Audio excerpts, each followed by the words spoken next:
Bismillahirrahmanirrahim. Assalamualaikum warahmatullahi wabarakatuh. Ya, apa kabar teman-teman? Ya, semangat ya. Ya, ini di kesempatan terakhir hari persidangan hari ini ada beberapa hal yang perlu kuasa hukum Anies Mohaimin sampaikan berkenaan dengan hasil atau catatan terhadap pemeriksaan keterangan para menteri dan DKPP. Sebelum ke Bang Refli dan Bang Yani serta rekan-rekan, ada beberapa hal yang ingin kami sampaikan highlightnya. Pertama, ketika keterangan menteri itu tadi, dari panjang lebarnya keterangan menteri ada satu hal yang menarik untuk digarisbawahi, bahwa Menteri Sosial ya menyerahkan bantuan itu tidak ada yang dalam bentuk natura, tidak ada yang dalam bentuk barang beras, itu tidak dikeluarkan oleh Menteri Sosial. Itu kemudian satu. Yang kedua, memang pemberian bantuan itu kick off-nya bisa di mulai awal bulan Januari, di bulan Januari, karena pertimbangan dari Mensos adalah karena kebutuhan yang mendasar dari para penerima bantuan. Nah, tapi yang menjadi catatan oleh pasangan Anies Mohaimin ini adalah adanya ketimpangan ketika pencairan selain dalam bentuk cash tunai, cash transfer ya, pencairan dalam bentuk natura.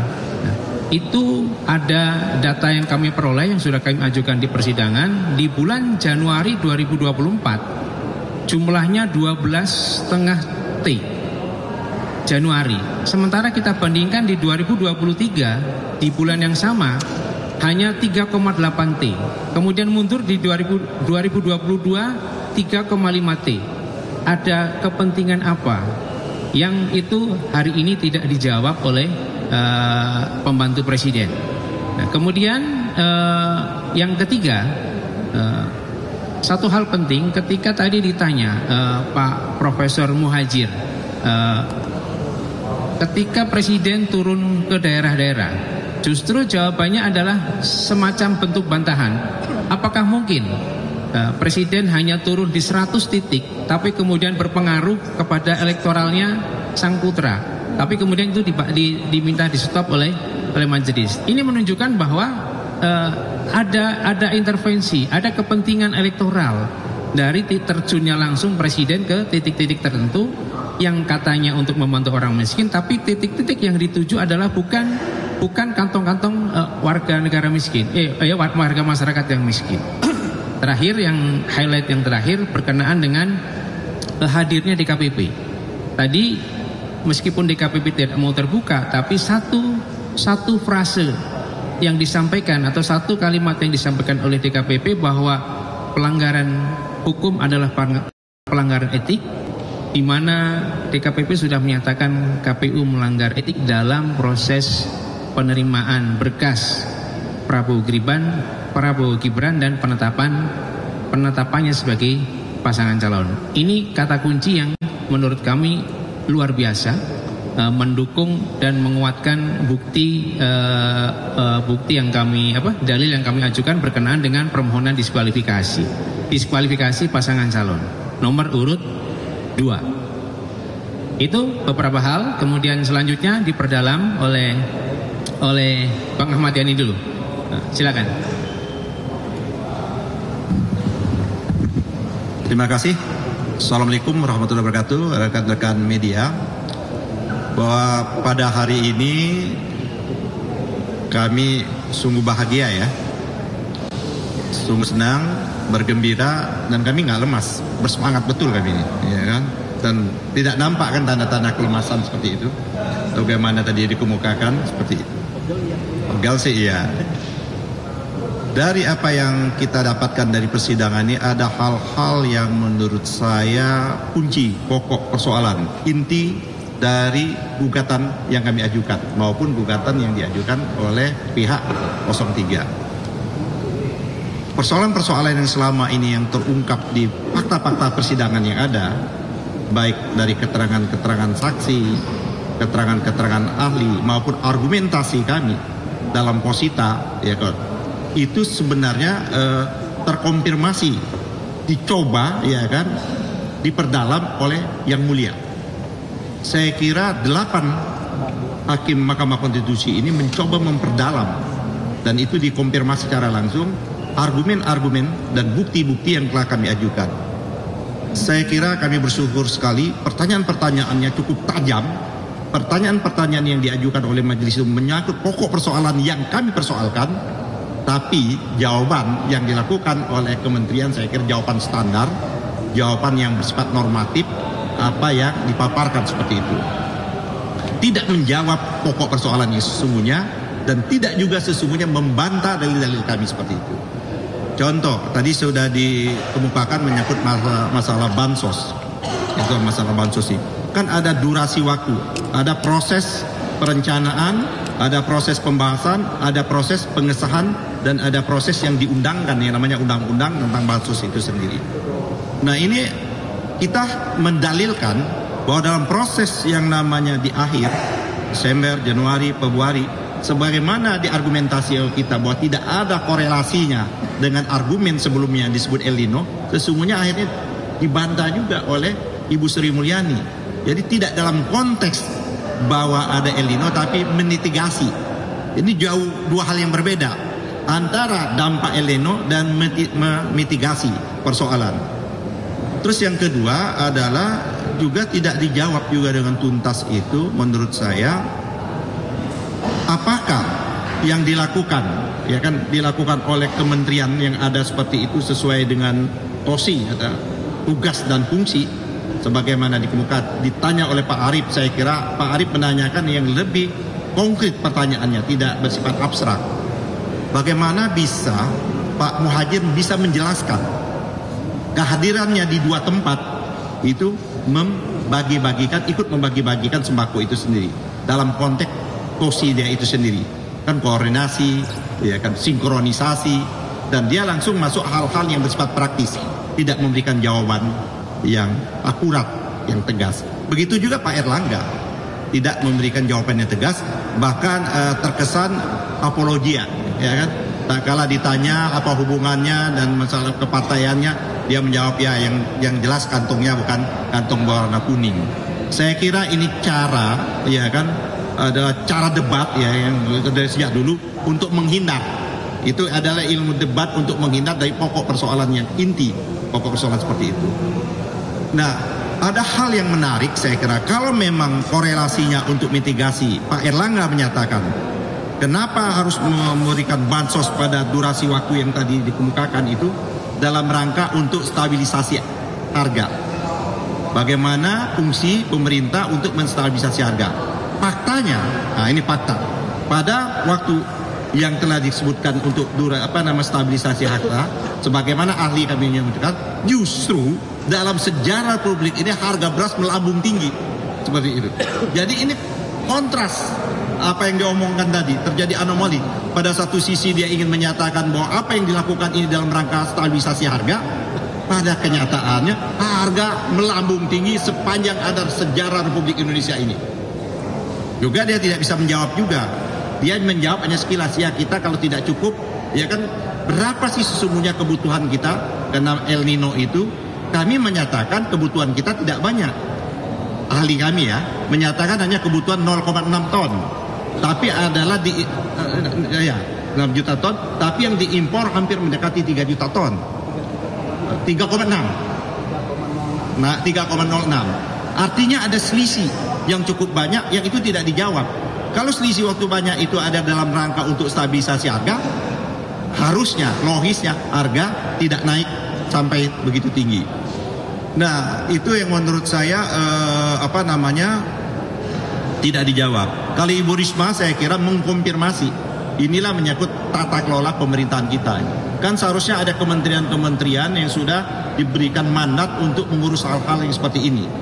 Tapi Ibu Risma menyatakan bahwa dia tidak pernah memberikan bansos itu dalam bentuk yang namanya natural, langsung transfer. Ini apa artinya?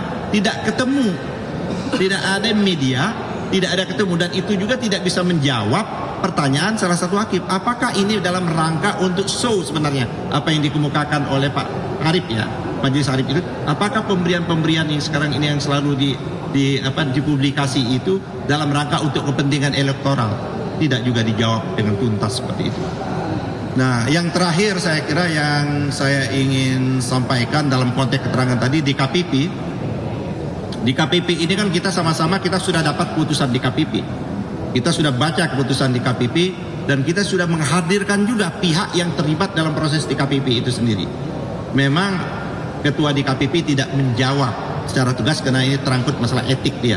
Tapi ada clue yang dikasih, ada kata kunci yang dikemukakan oleh ketua di KPP itu.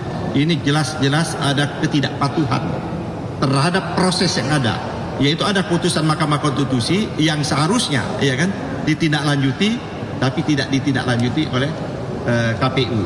Nah, itulah yang disebut adalah tidak melaksanakan tugas dan pokok KPU itu dengan bersandarkan pada nilai-nilai dan aturan dari KPU itu sendiri. Nah, ada yang lebih penting lagi, tak kalah dikejar pendalaman, kalau tidak salah Hakim Yusak ya, Daniel ya, yang menyatakan sudah ada perubahan baru berdasarkan peraturan juga. Setiap aturan-aturan KPU itu wajib yang namanya dikonsultasikan dan diundangkan.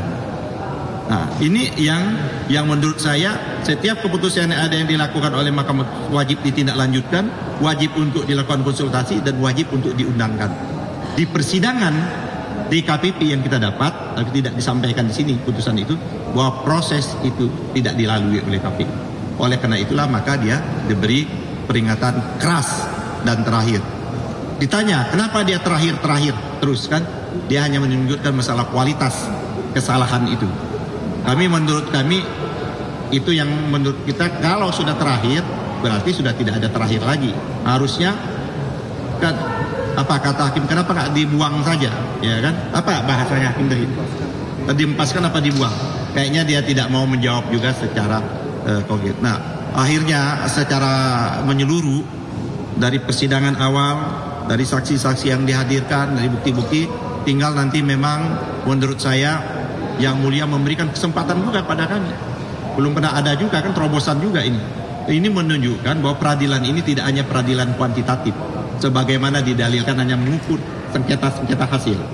Buktinya kita bisa juga memberikan penilaian, respon terhadap beberapa keterangan oleh Menteri ini dalam kesimpulan kami. Seolah akan kami rumuskan, ya kan, kesimpulan ini dan menjadi lebih tajam lagi sebagaimana yang telah kami ajukan dalam permohonan kami. Dan insya Allah kami yakin betul ini memang Jumat yang berkah.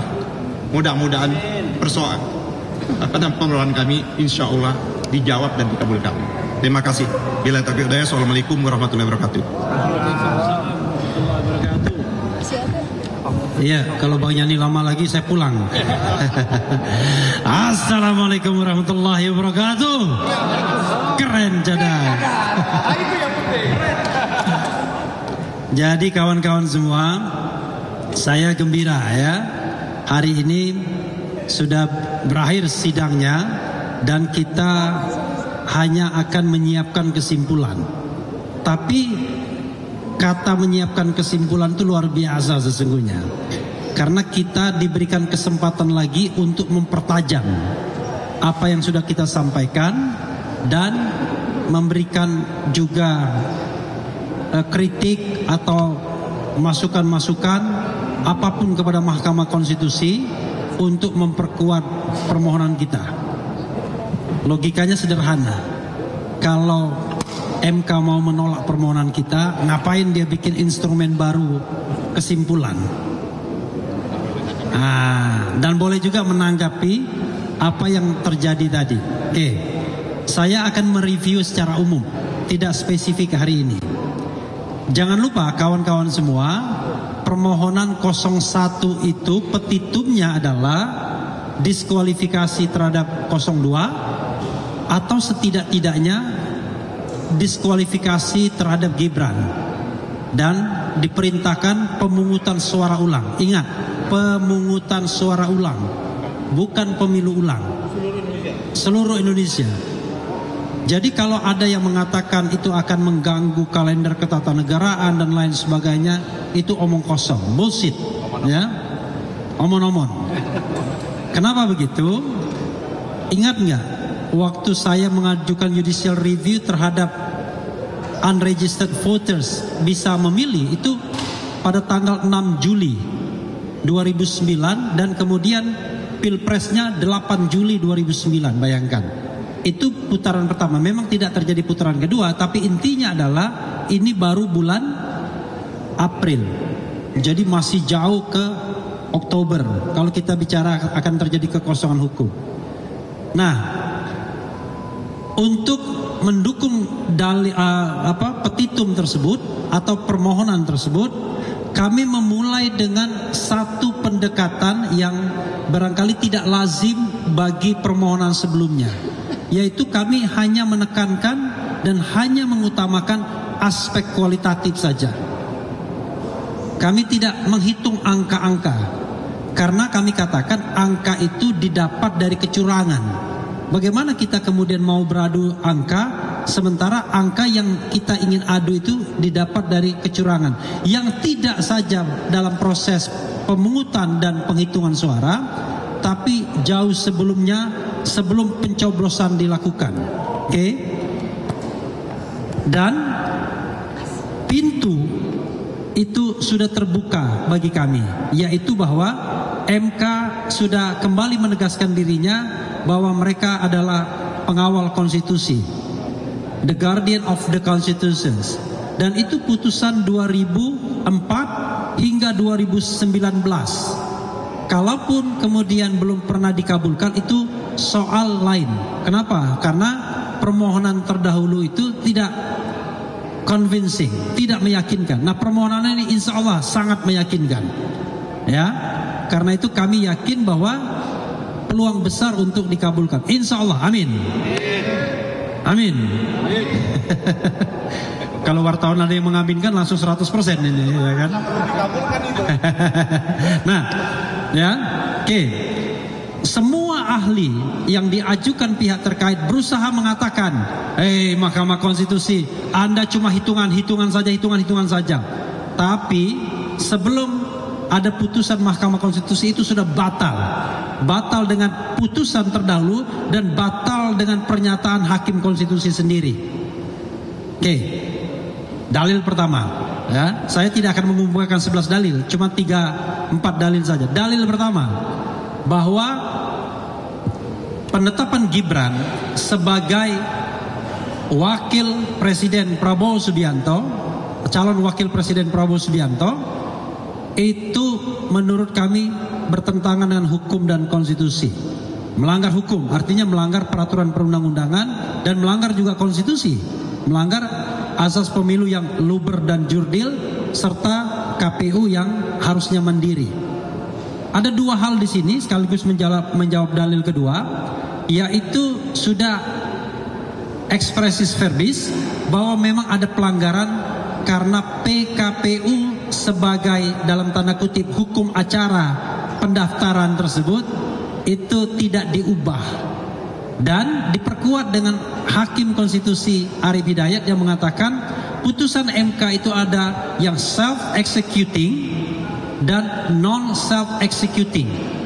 Self-executing itu adalah langsung bisa diterapkan tanpa diperlukan adanya tindak lanjut berupa misalnya pembentukan peraturan pelaksana atau perubahan peraturan pelaksana. Tapi ada non-self-executing, dan kami yakin yang dimaksud Yang Mulia Arief Hidayat non-self-executing itu adalah termasuk putusan MK nomor 90 yang itu pun kontroversial, yang itu pun yang kata Yusril kontroversial, yang katanya harus diubah, ada penyelundupan hukum, tidak ada waktu bagi KPU untuk mengubah PKPU-nya karena waktu tinggal 4 hari lagi, dan bagaimana konsultasi dengan DPR karena DPR sedang reses. Itu kata Prof Yusril yang kemudian berbeda sebelum dia menjadi kuasa hukum 02 dan berminat menjadi wakil presiden pada waktu itu. Kita bukan anak kecil, ya kan? Semua ada kepentingannya, kan? Nah, tetapi ternyata betul apa yang dikatakan Prof Yusril itu, tapi yang dulu, ya. Jadi memang dalil pertama terbukti, oke?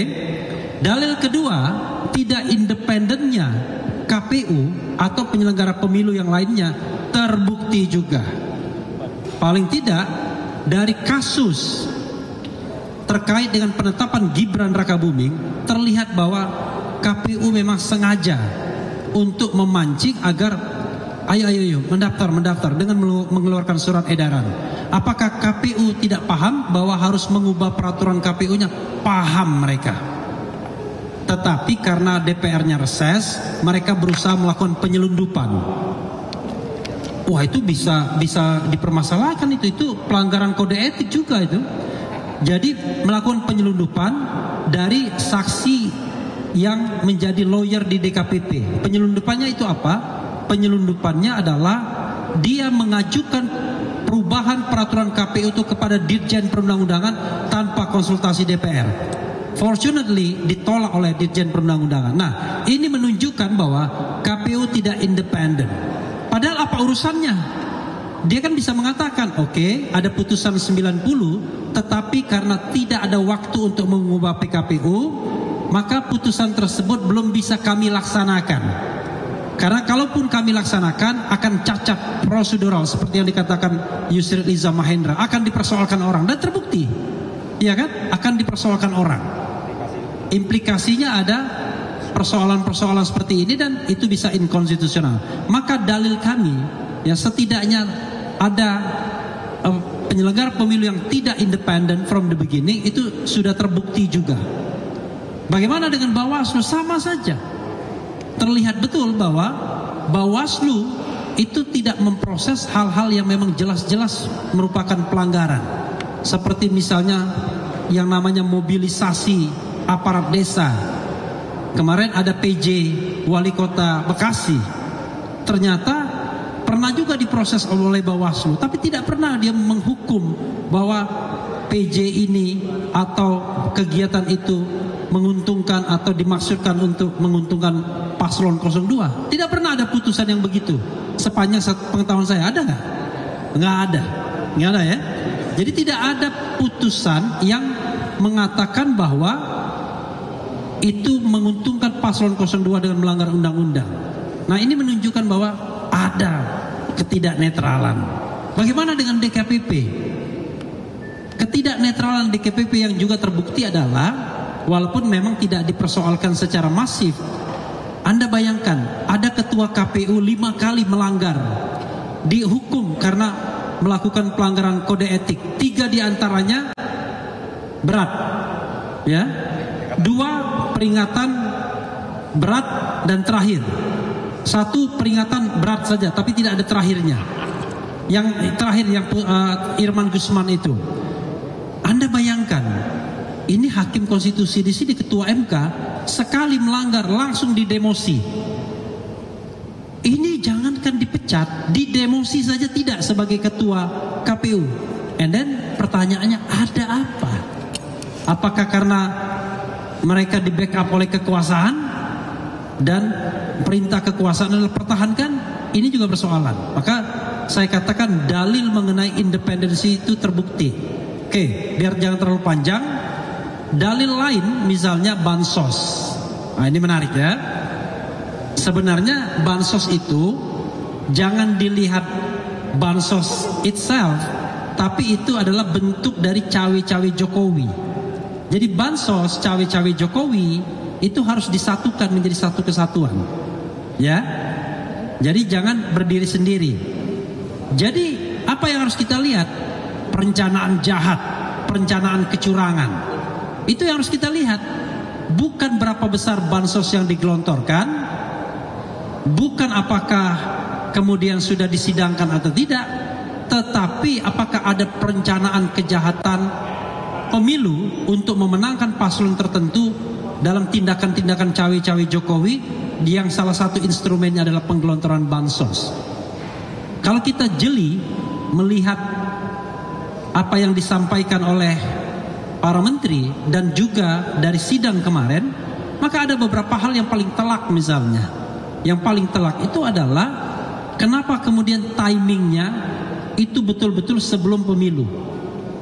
Sederhana, kenapa kemudian realisasi bansos itu meningkat tajam dari 5 triliunan, 5,88 triliun tahun sebelumnya menjadi 12 triliun lebih pada bulan Januari. Kan tidak masuk akal.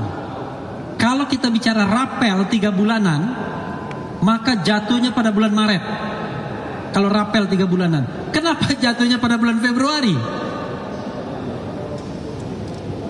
Kalau kita pakai pikiran, itu sudah menunjukkan bahwa ada perencanaan kejahatan. Nah, mudah-mudahan hakim MK bisa menangkap ini semua.